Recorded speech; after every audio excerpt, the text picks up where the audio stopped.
Hello friends, അസ്സലാമു അലൈക്കും. ഇന്ന് ഞാൻ നിങ്ങൾക്ക് കാണിക്കാൻ പോകുന്നത് ചിക്കൻ ഗ്രേവി മസാലയാണ്.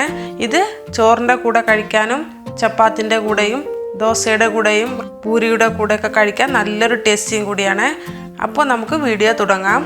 ഇതിന് വേണ്ട സാധനങ്ങൾ: ചിക്കൻ 1/2 കിലോ, വലിയ ഉള്ളി 3 ചെറുതായി അരിഞ്ഞത്, തക്കാളി 2 ചെറുതായി അരിഞ്ഞത്, ഇഞ്ചി വെളുത്തുള്ളി പേസ്റ്റ് 1 ടീസ്പൂണ്, പച്ചമുളക് 4 എണ്ണം, മല്ലിയില കുറച്ച്, പുതിന ഇല കുറച്ച്, ഉണക്കമുളക് 3 എണ്ണം, തൈര് 1/2 കപ്പ്, എണ്ണ 3 ടേബിൾ സ്പൂണ്, മുളക് പൊടി 1 സ്പൂണ്, ഉപ്പ് ആവശ്യത്തിന്, മല്ലിപ്പൊടി 2 സ്പൂണ്, ഗരം മസാല 1/2 സ്പൂണ്, മഞ്ഞൾപ്പൊടി 1/4 സ്പൂണ്.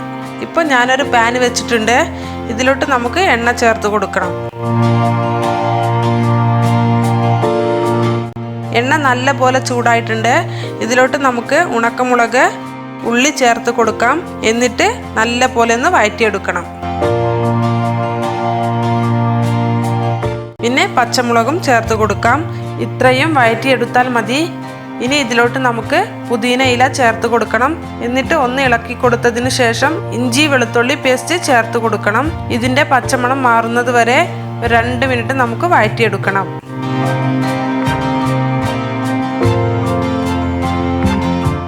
ഇനി നമുക്ക് മസാലപ്പൊടികൾ ചേർത്ത് കൊടുക്കാം. എന്നിട്ട് 2 മിനിറ്റ് ഇളക്കി കൊടുക്കണം.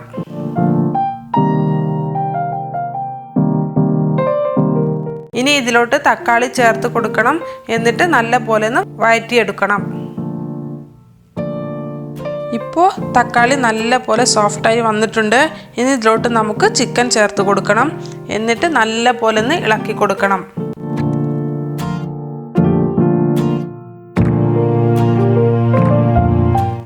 ഇനി ഇതിലോട്ട് നമുക്ക് തൈര്, മല്ലിയില, പുതിനയില ചേർത്ത് കൊടുത്ത് ഒന്നും കൂടെ ഒന്ന് ഇളക്കി കൊടുക്കണം.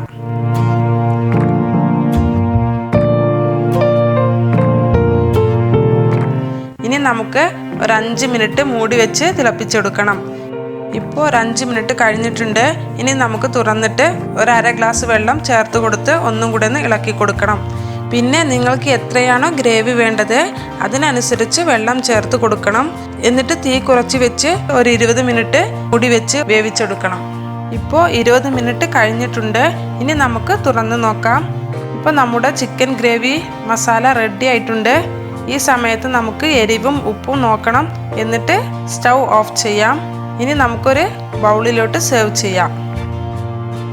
ഇനി എൻ്റെ ഈ വീഡിയോ നിങ്ങൾക്ക് ഇഷ്ടമായിട്ടുണ്ടെങ്കിൽ തീർച്ചയായും നിങ്ങൾ ലൈക്ക്, ഷെയർ, കമൻറ്റ് ചെയ്യുക.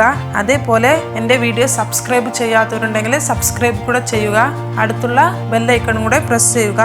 അപ്പോൾ അടുത്ത വീഡിയോയിൽ വീണ്ടും കാണാം. അസ്സലാമു അലൈക്കും.